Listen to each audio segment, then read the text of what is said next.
I have spent the past decade dealing with athletes that are involved in endurance sports, from running marathons to doing obstacle course racing on a very elite level, and now I'm delving off into Hyrox, which I think is just an incredible sport. And yesterday I had 3 gentlemen come in, which will appear later in the videos, that we did some testing on them.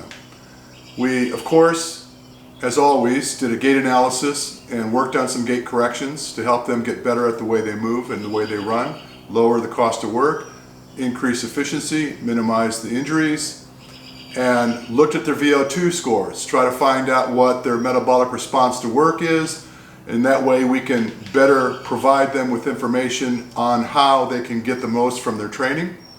But we took it a step further, because in Hyrox, and quite frankly almost any other event, fatigue is really the enemy.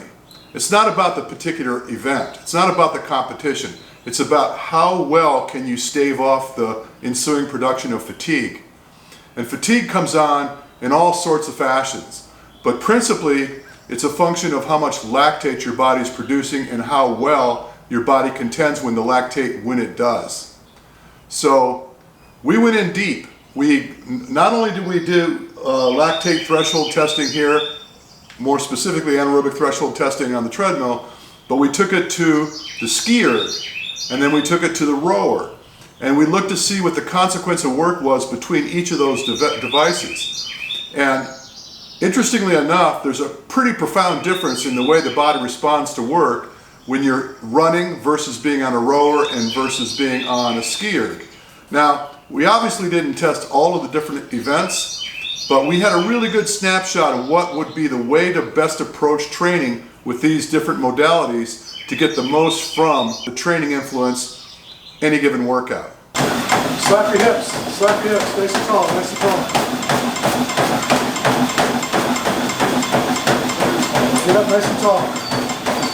All right, Stephen, so, we've been communicating back and forth for quite a while now. Right. Finally got down here to do some work. We're a day in right now. We got a little bit more work to do, but so far, what's been the experience? So far, the experience has been that I had a lot to learn, still have a lot to learn about running more efficiently and how my body responds to certain stressors. Really excited to go back home and put some of this into practice and see how this affects my next Hyrox.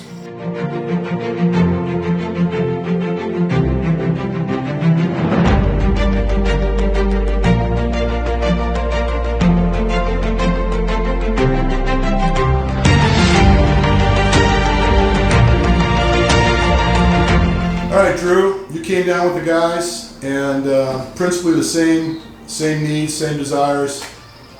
So far, it's been about a day. What's your experience with this whole visit so far? Well, probably one of my favorite things is the fact that you critiqued our running form and you made it a point to see the issues that we had, and you wanted to make sure that we were running correctly. I think it's too common in the exercise world that no one really cares to take the time to figure out how to teach your body how to move correctly. They just want to fix problems as they come up and then send you back out into the exercise world to continue doing your same problems.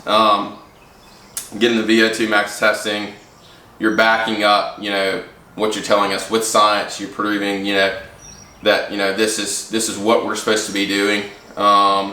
And I've just enjoyed the time I've been able to spend with Richard, for him to open up his home to us and have us come. And it's obvious that he really cares about athletes and wanting to make them better. So it's been great. Thank you.